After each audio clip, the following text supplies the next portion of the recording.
Assalamualaikum warahmatullahi wabarakatuh. Perkenalkan, nama saya Nazma Sukmawan. Di sini saya akan menjelaskan tentang obat kardiotonik dan obat antihipertensi. Yang pertama yaitu hipertensi. Jadi hipertensi atau tekanan darah tinggi itu adalah suatu penyakit yang kasusnya 90% belum diketahui, tetapi sekitar 10% hipertensi ini disebabkan oleh penyakit lain seperti tumor, kemudian penyempitan aorta, terus kelainan ginjal. Itu adalah salah satu penyebab dari hipertensi. Terus untuk gejala dari hipertensi sendiri yaitu ketika di pagi hari kepala kita akan terasa pusing, terus akan hilang sesaat setelah kita bangun tidur di pagi hari. Untuk pencegahannya sendiri yaitu tentu kita harus makan makanan yang bergizi, makan makanan yang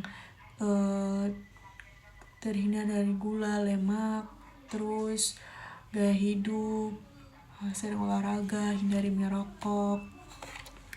Untuk pengobatannya sendiri yaitu kita bisa mengonsumsi obat antihipertensi dengan dosis rendah dan kemudian dinaikkan dosisnya berangsur-angsur 1-2 minggu pertama yang hingga membuat hipertensi atau tekanan darah tinggi itu dia terkontrol.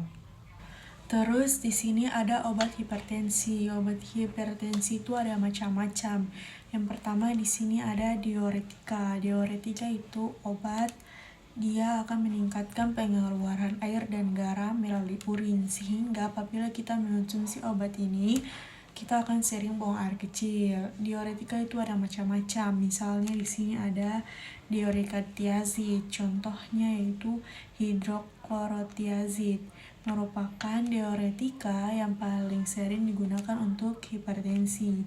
Ia bekerja dengan menghambat reabsorpsi natrium dan klorida di tubulus ginjal. Kemudian yang kedua ada alpha blocker. Kalau alpha blocker itu dia bekerja dengan memblokir reseptor alpha adrenergic sehingga melebarkan pembuluh darah atau vasodilatasi dan menurunkan tekanan darah. Contohnya yaitu alpha blocker non-selektif, misalnya obat fentolamin.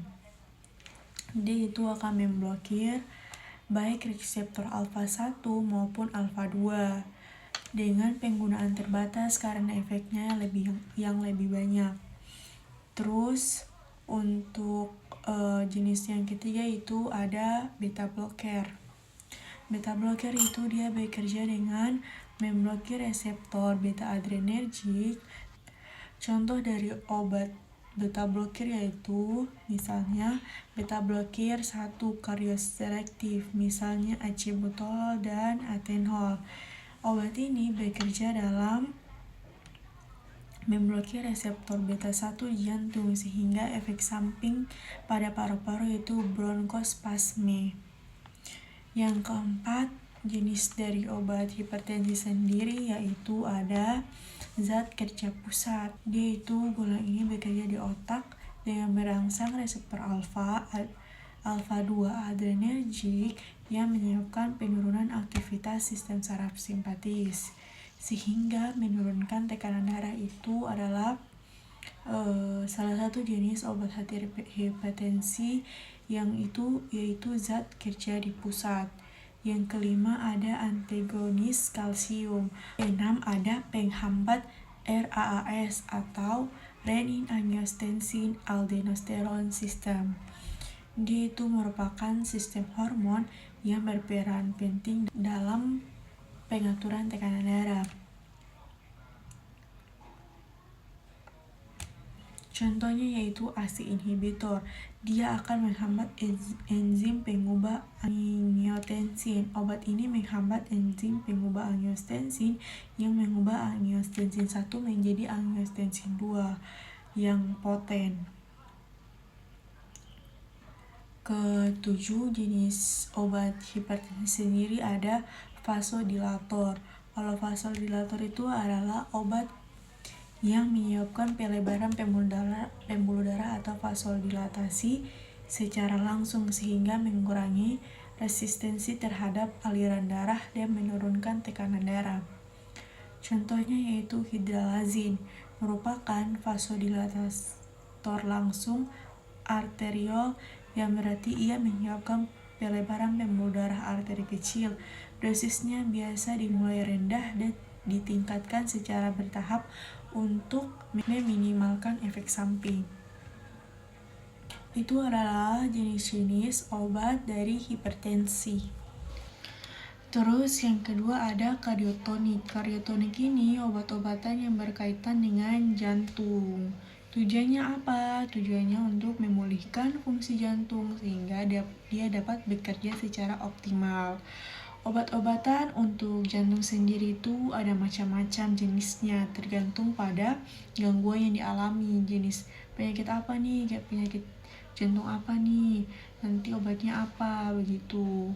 Untuk gangguan jantung itu ada macam-macam. Ada infark jantung atau serangan jantung, ada aritmia, terus ada shock jantung, ada gagal jantung, ada angina pectoris, dan itu adalah merupakan jenis-jenis gangguan jantung. Dan tentu saja obat yang diberikan itu berbeda-beda tergantung dari gangguan yang dialami. Misalnya di sini ada infark jantung. Kalau infark jantung itu terdapat penyumbatan di aliran pembuluh darah yang disebabkan oleh kolesterol atau zat kapur yang menumpuk sehingga dia menyumbat aliran darah, sehingga aliran darah itu dia tidak aliran darah yang membawa oksigen itu dia tidak bisa masuk ke daerah jantung, sehingga apa? Sehingga dapat menyebabkan kematian karena jantung itu dia kekurangan oksigen. Untuk obat-obatan atau terapi yang diberikan itu biasa kan infark jantung itu salah satu penyakit yang berbahaya. Jadi obat-obatan yang diberikan itu biasanya melalui rute parenteral, melalui intravena atau injeksi. Jenis obatnya apa? Salah satu jenis obatnya yaitu ada trombolitik. Trombolitik sendiri itu fungsinya melarutkan gumpalan darah atau trombosit.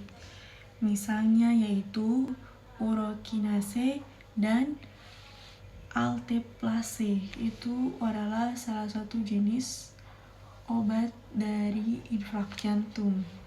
Kemudian ada antitrombotik. Contoh obatnya itu heparin. Heparin itu fungsinya itu untuk mengencer darah. Ada juga anti aritmia, misalnya lidokain, terus ada analgesik narkotik, misalnya petidin, dan ada tranquilizer, misalnya diazepam. Obat-obat ini tentu diberikan melalui rute parenteral. Terus yang di sini kedua ada contoh dari kardiotonik sendiri atau gangguan jantung. Di sini yaitu gangguan aritmia. Aritmia itu gangguan irama jantung di mana frekuensi jantung itu dia tidak normal.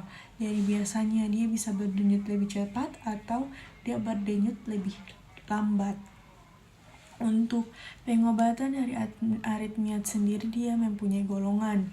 Yang pertama ada obat yang menstabilkan membran. Misalnya obat lidokain, ada propafenol. Itu adalah obat-obat dari aritmia sendiri. Obat ini dia memengaruhi permeabilitas membran sel jantung sehingga dia dapat mengurangi ekstabilitas sel jantung dan mencegah pembentukan impuls abnormal. Terus yang kedua ada beta blocker. Beta blocker sendiri misalnya ada atenolol dan acebutolol. Dia itu dapat mengurangi aktivitas sistem saraf simpatis, menurunkan frekuensi jantung, dan mengurangi eksitibilitas dari jantung sendiri. Ketiga ada penghambat saluran kalium.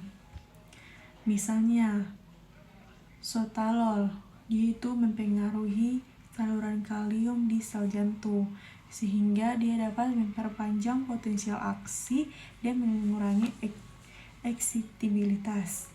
Dan yang terakhir ada antagonis kalsium, misalnya verapamil. Dia itu dapat menghambat masuknya kalsium ke dalam sel jantung dan menurunkan frekuensi jantung sendiri. Itu adalah penggolongan obat dari arrhythmia. Arrhythmia itu penyakit jantung.